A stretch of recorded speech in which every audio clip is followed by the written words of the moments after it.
हम बना रहे हैं आटे गोंद के लड्डू, जिसके लिए मैंने 1 कटोरी आटा लिया, यानी कि ये 100 ग्राम आटा है। 50 ग्राम गोंद है। आधी कटोरी घी लिया मैंने देसी वाला। 2 चम्मच बेसन लिया। वो इसलिए लिया है कि जब हम आटे को सेकेंगे उसको थोड़ा सा बेस देना ज़्यादा ज़रूरी होता है, जिससे आटों में लड्डुओं में एक अलग ही टेस्ट आता है, इसलिए मैं उसमें 2 चम्मच बेसन भी मिलाऊंगी। 100 ग्राम आटा है तो 100 ग्राम ही गुड़ है। गुड़ का यूज़ करेंगे हम, चीनी बिल्कुल यूज़ नहीं करेंगे। हेल्दी लड्डू बनाएंगे। अब हम सबसे पहले इसी घी में से आटा सेकेंगे, इसी में गोंद सेकेंगे। सारा काम इसी आधी कटोरी में ही करेंगे। सबसे पहले एक पैन को गर्म कर लें। पैन को गर्म करने के बाद इसी कटोरी में से, जब भी आप कुछ बनाएं तो घी का मेज़रमेंट करके बनाएं। घी को हमेशा पहले गर्म कर लें, उससे क्या होता है सही नाप पता चल जाता है। थोड़ा सा घी डाल लेते हैं और इसके अंदर हम अपनी गोंद लो फ्लेम पर लगातार चलाते हुए सेक लेंगे।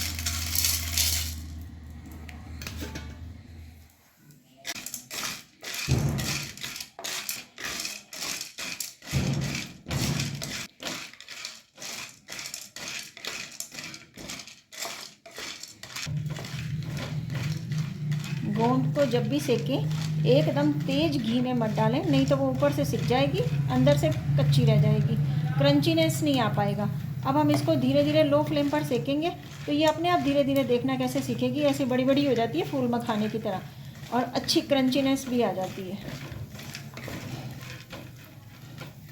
अब आप देख सकते हैं कि मैं जैसे ही चला रही हूँ तो अब धीरे धीरे ये सिकना शुरू हो गई है।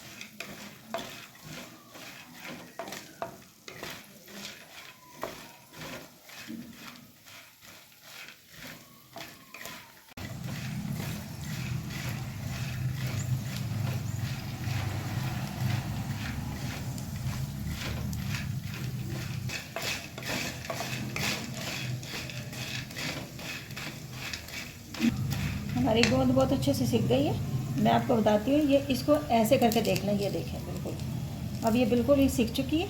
अभी इसको एक ट्रे में निकाल लेते हैं।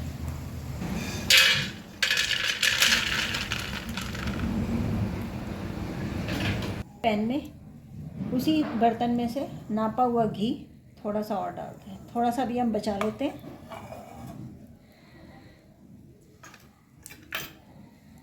सबसे पहले हम इसमें जो हमने बेसन है उसको सेक लेते हैं।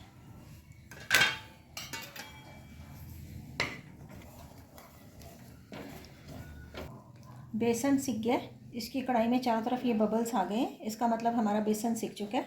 हम इसमें ये 1 कटोरी आटा डाल देते हैं और इसको भी अच्छे से सेक लेते हैं। फ्लेम को लो ही रखें।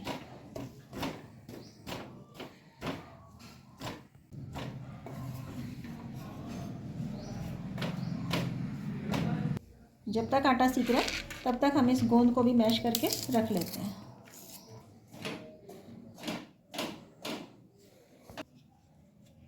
अभी मैंने आटे में और घी बिल्कुल नहीं डाला, अभी मैं इसको ऐसे ही सेक रही हूँ। जब हम लड्डू बांधेंगे अब उस समय हम देखेंगे, अगर ज़रूरत होगी तो डालेंगे, नहीं तो छोड़ देंगे।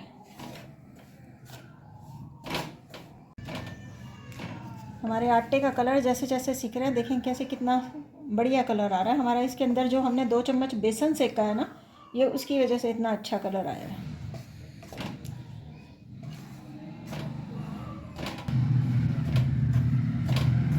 आटे में से खुशबू भी आने लग गई है।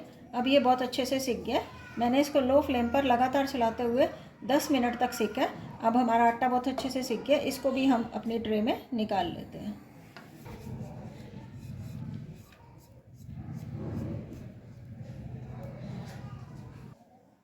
उसी सेम पैन में 1 चम्मच पानी और अपना ये नापा हुआ 100 ग्राम गुड़। हमें गुड़ की कोई चाशनी नहीं बनानी, कुछ नहीं बनानी, बस सिर्फ हमारा गुड़ मेल्ट हो जाएगा और ऊपर सारी झाग आ जाएगी, तो फिर हम इसको अपने मिश्रण में मिला देंगे।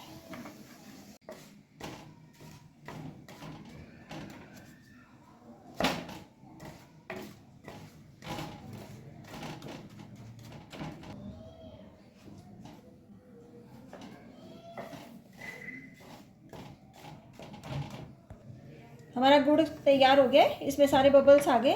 इसको गैस को बंद कर दें और ये जो हमने गोंद और आटे का मिश्रण बना के रखा है, गैस बंद है बिल्कुल, इसके अंदर मिला दें।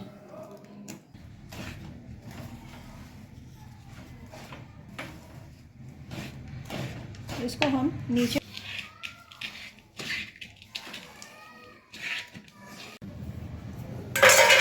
मिश्रण छूने लायक हो गया। अब हम इसको हाथ से अच्छी तरह मिलाते हैं और लड्डू को बांध के देखेंगे। हमारे लड्डू देखें कितने अच्छे से बंध रहे हैं। अब हमें इसमें घी डालने की कोई ज़रूरत नहीं है, सिर्फ 1/4 भाग मेरा घी लगा है, बाकी का घी मैंने बचा दिया है। अब इस थाली के अंदर हम अपना सारा मिश्रण डाल लेते हैं, जिससे कि हमें लड्डू बांधने में आसानी हो जाए।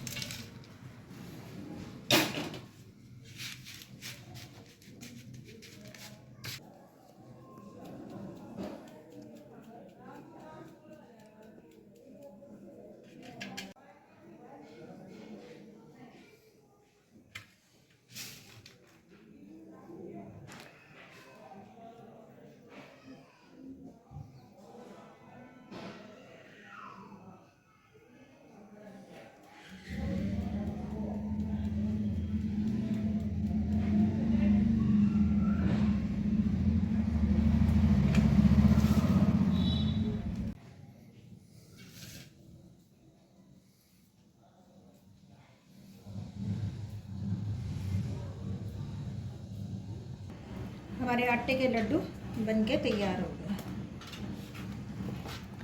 और कितना कम घी लगा और पौष्टिक आटे के लड्डू गुड़ के साथ बनके तैयार हो गए।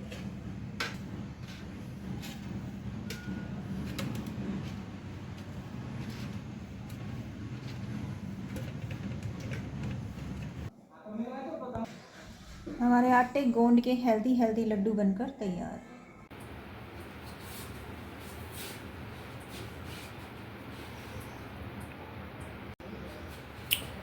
हम बना रहे हैं आटे की पंजीरी, एक हेल्दी डाइट, जिसके लिए मैंने 1 कटोरी आटा लिया है। ये गेहूं का आटा है जिससे हम हर रोज़ खाना बनाते हैं। उसके साथ मैंने आधी कटोरी घी लिया है।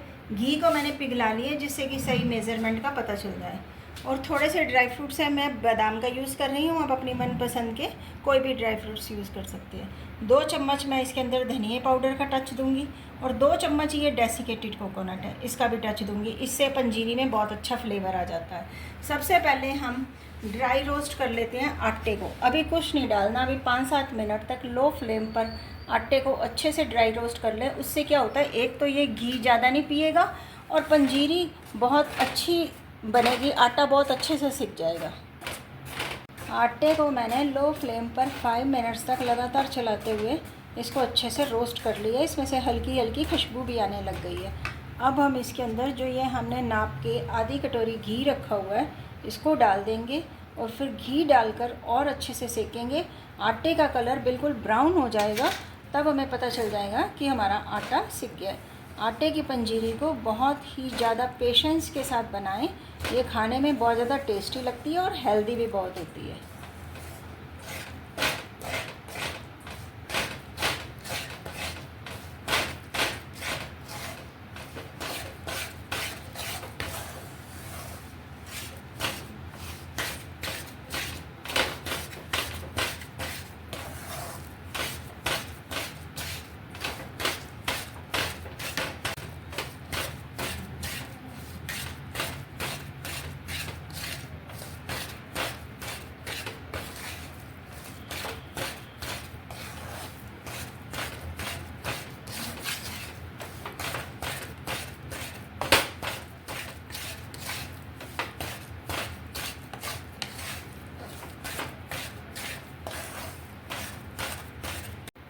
घी डालने के बाद मैंने आटे को लो फ्लेम पर 10 मिनट्स तक और अच्छे से सेक लिया है।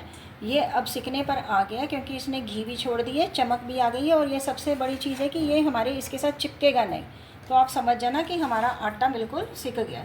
अब इसके अंदर जो भी आपको फ्लेवर देना है, जैसे मैं थोड़ा सा धनिया का फ्लेवर दे रही हूँ, तो 2 चम्मच मैं इसके अंदर धनिया डाल रही हूँ और साथ में ये 2 चम्मच डेसिकेटेड कोकोनट डाल रही हूँ। ये इसलिए अभी हम मिला रहे हैं जिससे कि इनका भी कच्चापन साथ ही दूर हो जाएगा। और थोड़े से ये ड्राई फ्रूट्स मैं इसके अंदर डाल रही हूँ और थोड़े से ड्राई फ्रूट्स हम गार्निश करेंगे।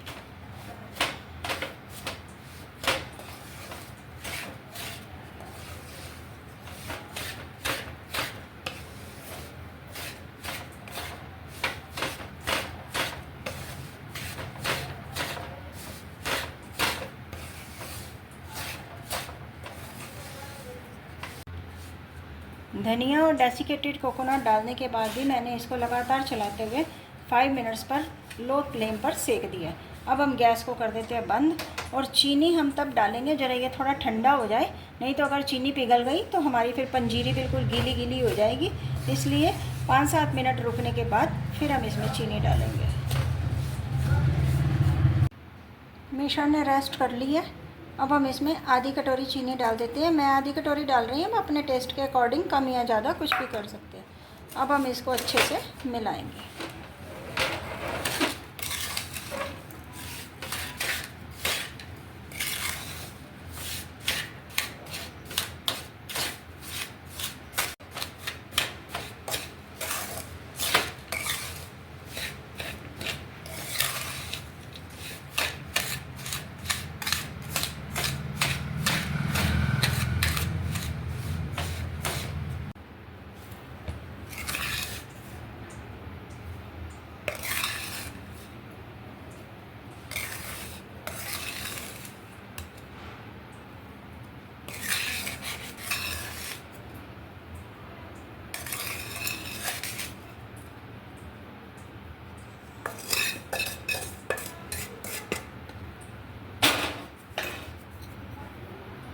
अब ये जो हमने बादाम की गिरियाँ बचा के रखी थी, इसको इसके साथ गार्निश कर दें।